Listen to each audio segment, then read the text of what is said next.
The author of the book of Daniel was a Hebrew taken captive by the Babylonians when they destroyed Jerusalem in 586 BC. There are two parts to the book of Daniel, which are chapters 1 through 6, where Daniel's experiences in the courts of Babylon are chronicled. In chapters 7 to 12, we have, well, it makes up the majority of the prophetic portion of the book. We've already covered Daniel 2 to some extent in previous studies, such as Level 2, Lesson 8, Foundations Part 2, but it's said that repetition is the mother of learning, the father of action, which makes it the architect of accomplishment. We will begin this lesson by doing a quick overview of the theme of chapter 1, which begins with Nebuchadnezzar, king of Babylon, just after his armies have destroyed Jerusalem. Daniel, Hananiah, Mishael, and Azariah are four young Hebrews who stand out among the Hebrew captives, brought into the king's court, to be trained in the arts and the sciences of Babylon. They refuse to compromise their convictions when the king commands the group of new slaves to be fed with his meat and wine. The four young men ask to be fed vegetables and water. After 10 days of testing, they are determined or deemed healthier than the Hebrew slaves who ate the unclean diet, and are shown to be 10 times wiser than their counterparts. It's also interesting to note that there is no record of Daniel himself rebelling against God or doing any wrong despite being taken from his home and brought into a strange land. This event is strikingly similar to Christ's story. He too had done no wrong, came to this earth as a servant or captive to be counted as one of us. Hebrews 4:15 states, "For we have not a high priest which cannot be touched with the feelings of our infirmities, but was in all points tempted like as we are, yet without sin." Hebrews 4:15. Next, we find that Daniel's first test in this land of captivity was over appetite, just as Christ's first temptation in the wilderness was on appetite. See Matthew 4:1-4. What we can take from this is that Daniel appears to function as a type or symbol of Christ. Let's review Isaiah 46 verses 9 to 10. I am God, and there is none else. I am God, and there is none like me, declaring the end from the beginning, and from ancient times the things that are not yet done, saying, My counsel shall stand, and I will do all my pleasure. Isaiah 46 verses 9 to 10. God is telling us in this verse that he is going to reveal everything that will happen from the beginning through to the end. We see Daniel and Revelation go hand in hand. This will become more evident as we continue further into Daniel and Revelation studies. We've also seen the book of Revelation borrows from all the rest of the scriptures, but when it comes to its imagery, it borrows heavily from the book of Daniel. As I mentioned in a previous lesson, Daniel 2 is the foundation for the rest of the book of Daniel. That is to say, the foundation when it comes to prophecy. So let's begin with Daniel chapter 2, verses 1 and 29, which reads, And in the second year of the reign of Nebuchadnezzar, Nebuchadnezzar dreamed dreams, wherein his spirit was troubled, and his sleep brake from him. As for thee, O king, thou thoughtst came into thy mind upon thy bed, what should come to pass hereafter. And he that revealeth secrets, maketh known to thee what shall come to pass. Daniel 2:1-29. According to Daniel 2:29, what was King Nebuchadnezzar thinking about when he went to bed one night? He was troubled about the future of his kingdom. Of course, God knew what the king was thinking. So God gave him a dream to answer his concerns as stated in Daniel 2:1. Since God gave the king this dream, then why did he cause him to forget it? Let's look at Daniel 2, verse 10. The Chaldeans answered before the king and said, There is not a man upon the earth that can show the king's matters. Therefore, there is no king, lord, nor ruler that asketh such things at any magician or astrologer or Chaldean. Daniel 2:10. The kings in ancient times surrounded themselves with these so-called wise men or wise insiders. The enchanters would try through their charms to find out secret things. The sorcerers would be deep occultists who would use occult communications to find out things. The astrologers would look at the stars to know what to do. Do we still have these types of systems in practice today? Does God approve of such practices? No. See Deuteronomy 18, verses 9-12.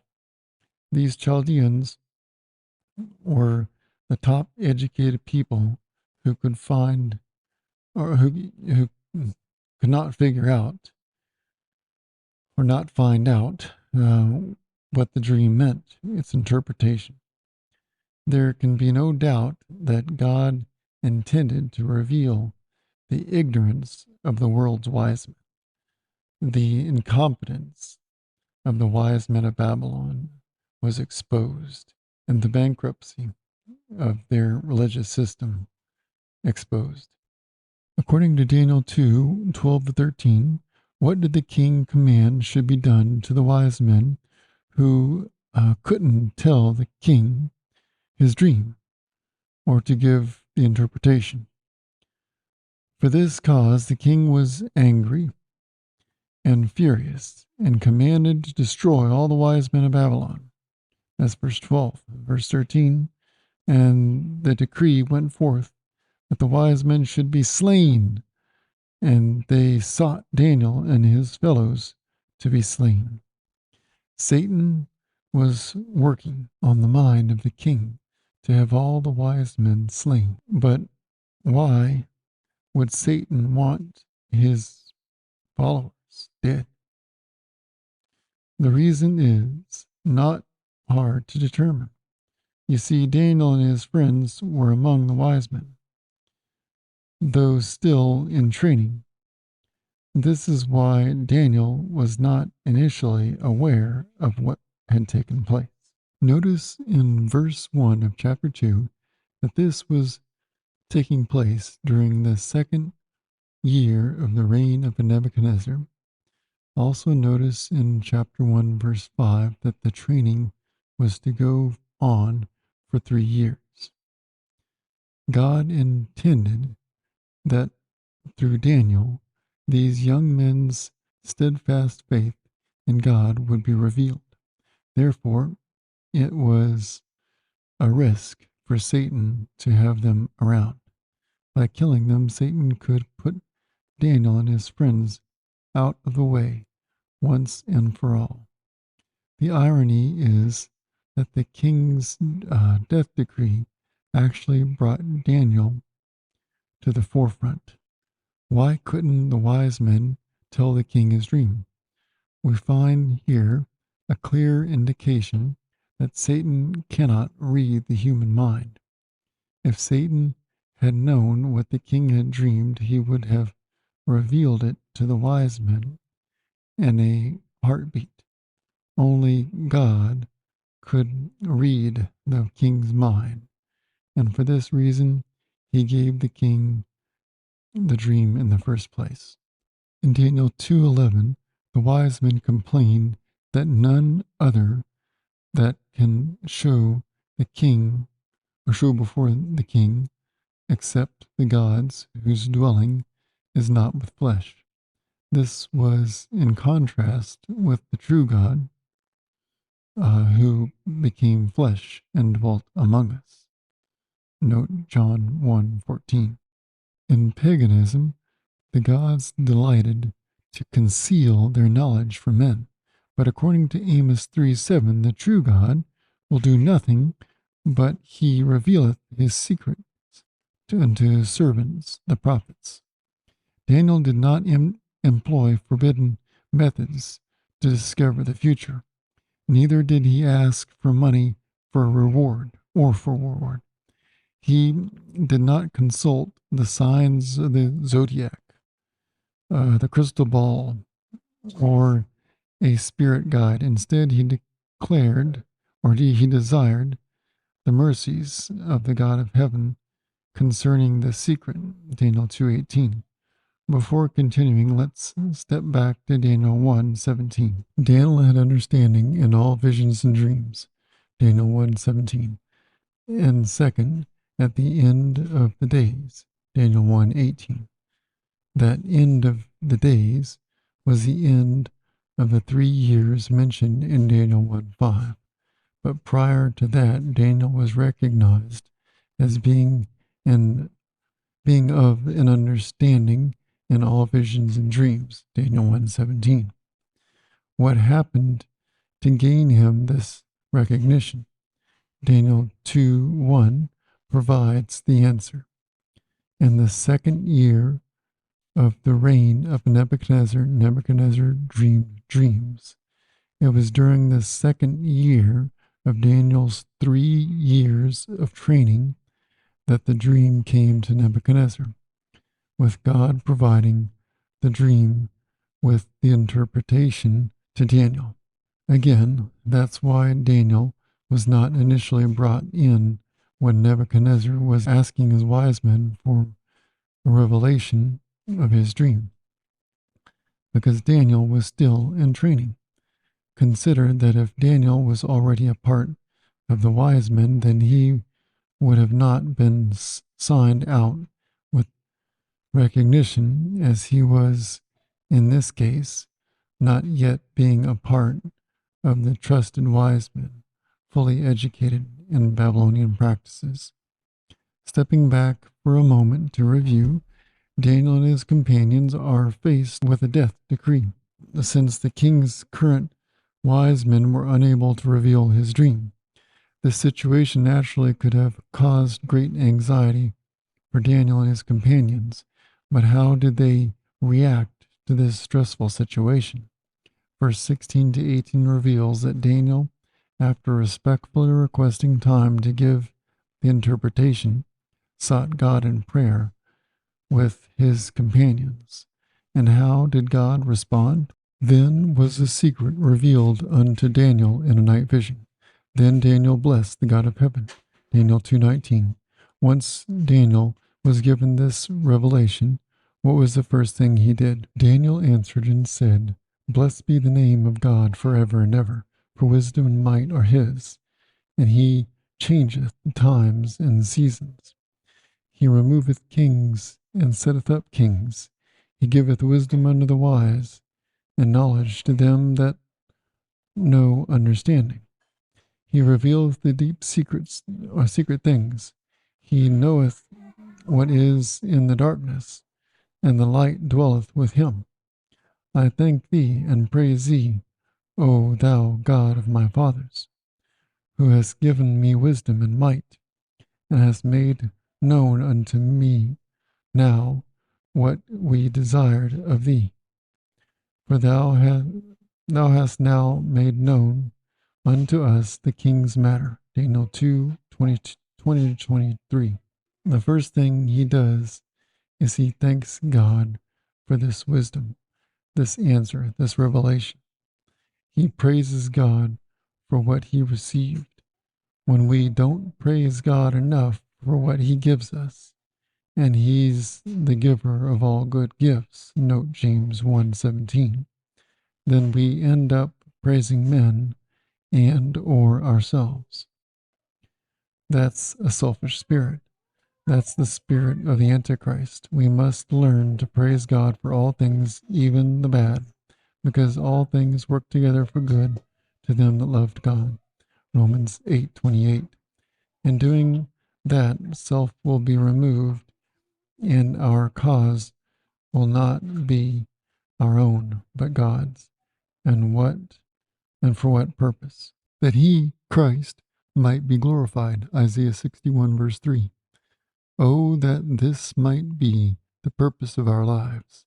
Then we should have regard even to the expression of our countenance, to our words, and even to the tone of our voice when we speak. All our business transactions would be wrought in faith and integrity. Then would the world be convinced that there is a people like Daniel that are loyal to the God of heaven. What's the next thing Daniel does? Therefore Daniel went in unto Arioch, whom the king had ordained to destroy the wise men of Babylon. He went and said thus unto him, Destroy not the wise men of Babylon, bring me in before the king, and I will show thee, or show unto the king, the interpretation. Daniel 2:24. Did you catch that? What's Daniel doing? He's interceding. But before he was able to intercede for the so-called wise men of Babylon, he had to seek the Lord for wisdom and understanding. Are we living in a time when we know a death decree is coming? What should we do? What should we be doing now? What happens next in our story? Daniel 2:25 says, Then Arioch brought in Daniel before the king in haste, and said thus unto him, I have found a man of the captives of Judah that will make known unto the king the interpretation. What mistake did Arioch make? How did the king consequently respond? In Daniel 2:26 we find the answer. The king answered and said to Daniel, whose name was Belshazzar, art thou able to make known unto me the dream which I have seen and the interpretation thereof? How did Daniel redirect the thought of Arioch and the king? Daniel answered in the presence of the king and said, The secret which the king hath demanded cannot the wise men, the astrologers, the magicians, the soothsayers show unto the king, but there is a God in heaven that revealeth secrets, and maketh known to the king, or to King Nebuchadnezzar, what shall be in the last day, or in the latter days. Thy dream and the vision of thy head upon thy bed are these. As for thee, O king, thy thoughts came into thy mind upon thy bed, what should come to pass hereafter, and he that revealeth secrets maketh known to thee what shall come to pass. But as for me, this secret is not revealed to me for any wisdom that I have more than any living, but for their sakes that shall make known the interpretation to the king, and that thou mightest know the thoughts of thy heart. Daniel gives all credit to God and acknowledges that he is simply a vessel or instrument for God's use. Let's continue. Thou, O king, sawest and behold a great image. This great image, whose brightness was excellent, stood before thee, and the form thereof was terrible. This image's head was of fine gold, his breast and his arms of silver, his belly and his thigh of brass, his legs of iron, his feet of iron and clay.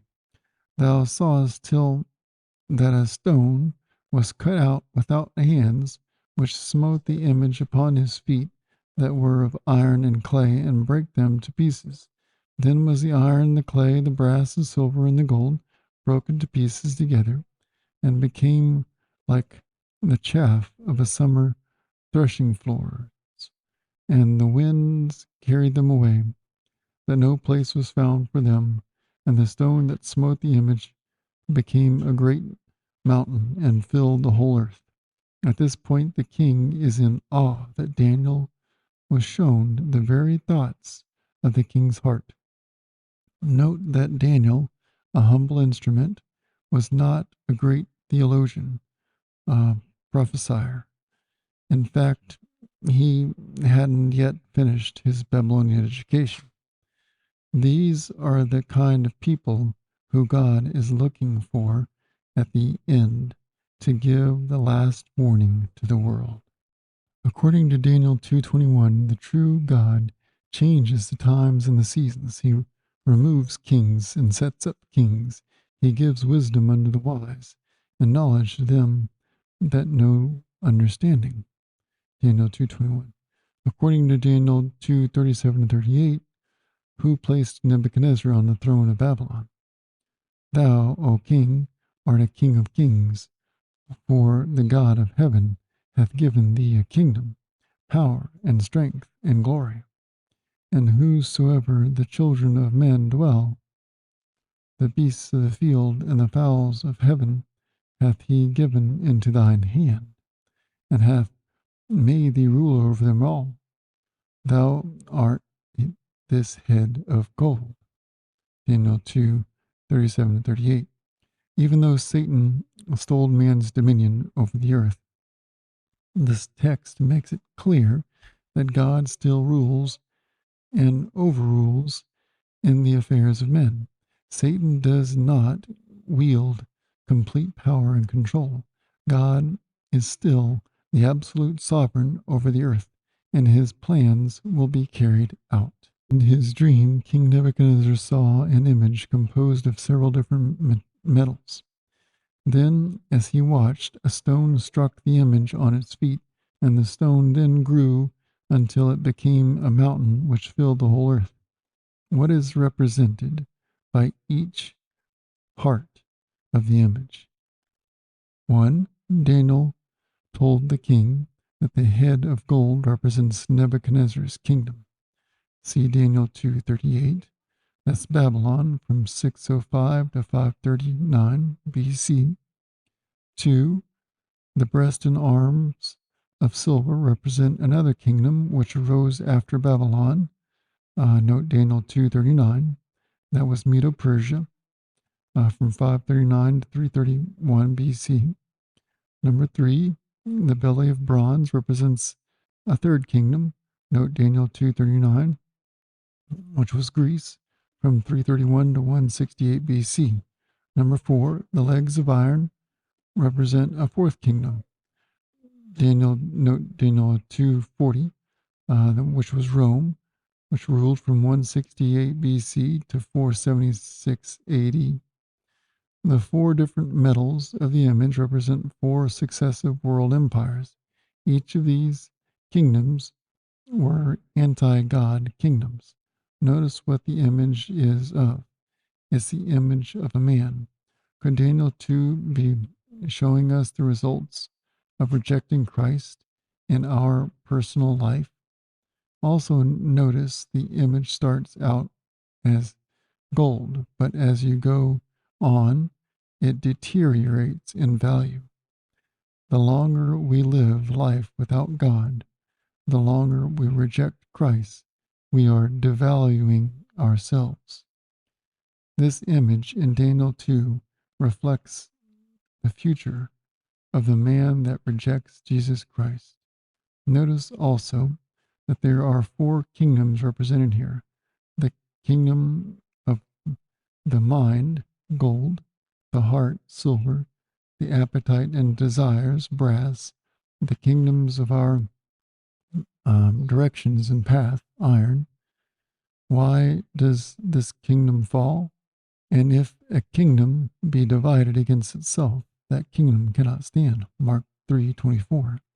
We must submit our whole selves to Christ, or we will be ground to powder by the stone cut out without hands.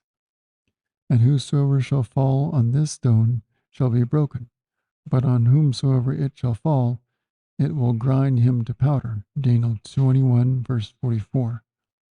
By looking at this image, we can see history is not evolving towards a golden age. History is deteriorating. Yet each metal is stronger than the previous one, which means that each of the kingdoms becomes more cruel and ruthless as time passes, and the hearts of the people become more hardened, like the heart of Pharaoh in Egypt during Israel's exodus. The 10 toes represent the fact that the fourth kingdom would be divided into 10 kingdoms. Note Daniel 2:41-42 and Daniel 7. As we can see, the iron legs represent the Roman Empire, so the iron in the feet must represent the continuation of the Roman Empire. But the iron in the feet was mingled with miry clay. Note Daniel 2:43. In Daniel 2, we are dealing with symbols. Gold, silver, bronze, iron, stone, threshing floor, mountains, etc. are all symbols. The clay, therefore, must also symbolize something. The question is, what does it represent? In Jeremiah 18, verses 1-6, God is pictured as a potter who uses clay to form the nation of Israel. In this passage, clay is used as a symbol of Israel, God's Old Testament church. When God took Israel out of Egypt, he formed them as the potter forms a vessel of clay. The breaking of the vessel represents the fact that Israel was taken into Babylonian captivity.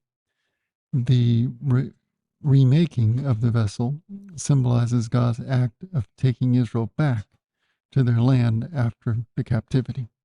Ezekiel 37 contains an exotic vision of a valley filled with dry bones.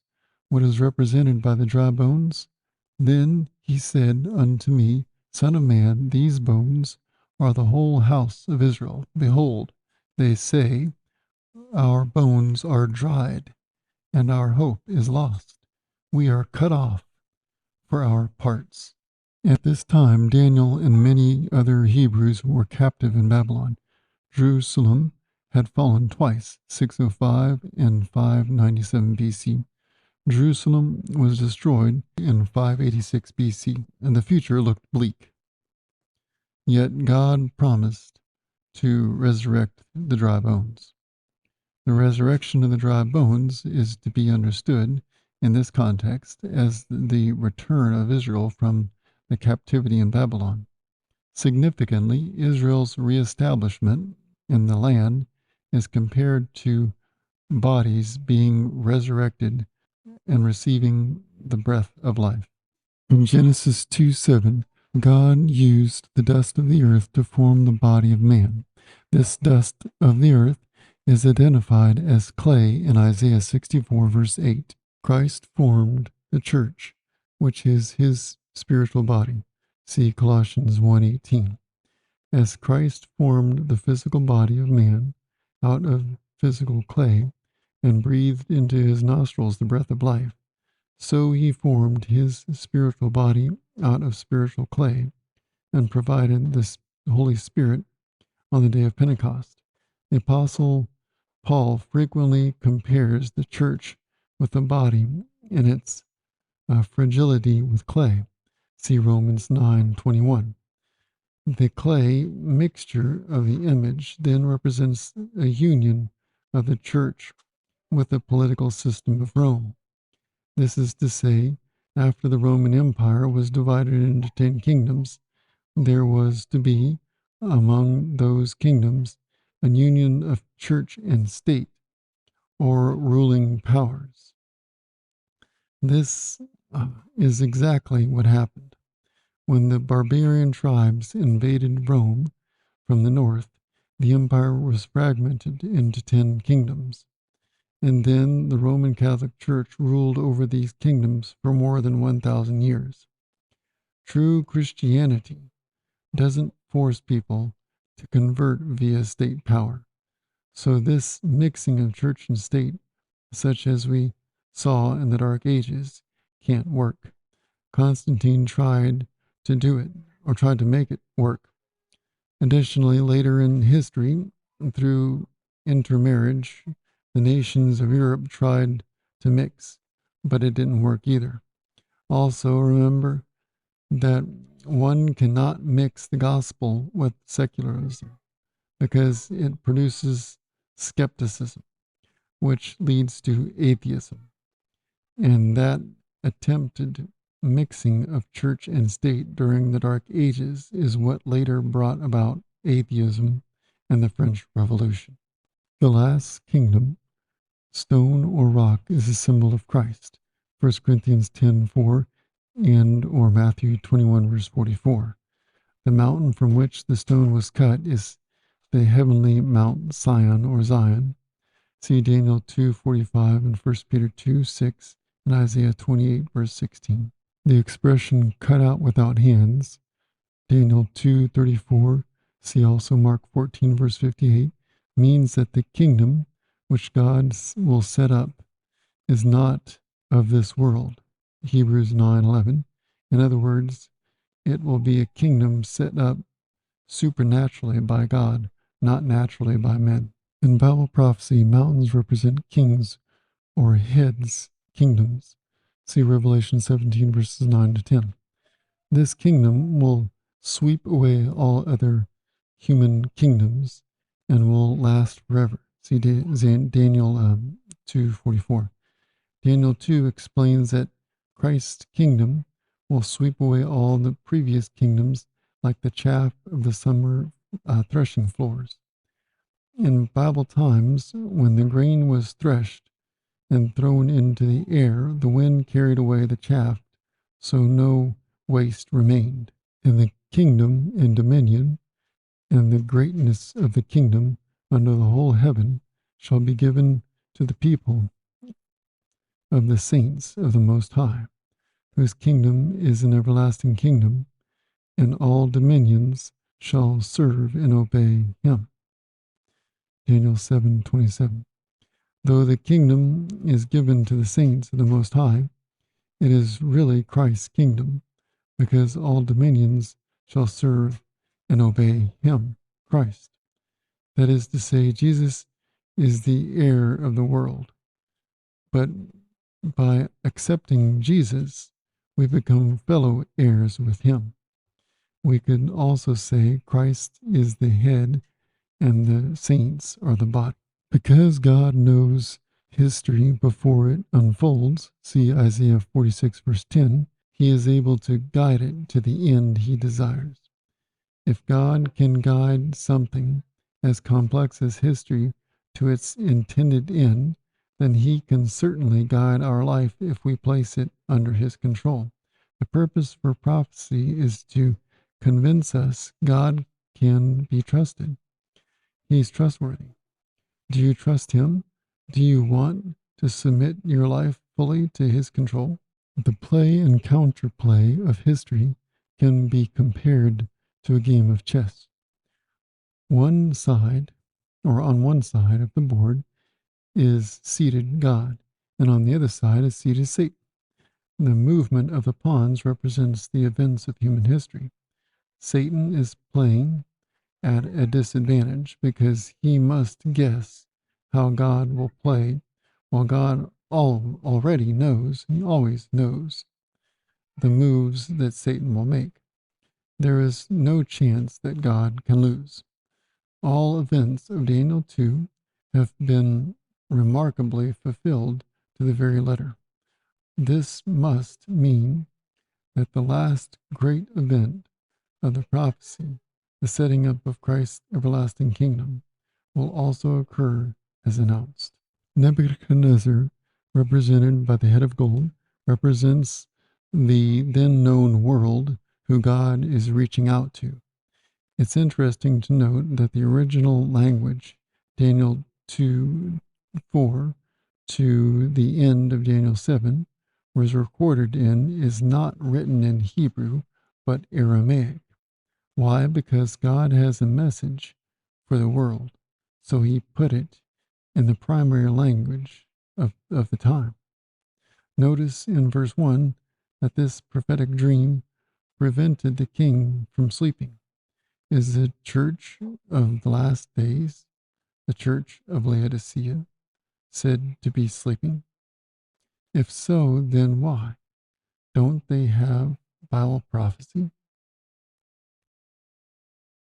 The next great event of human history will be the setting up of Christ's everlasting kingdom.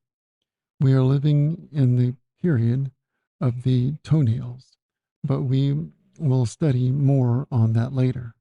For now, we need to get back to Revelation and the church of Laodicea.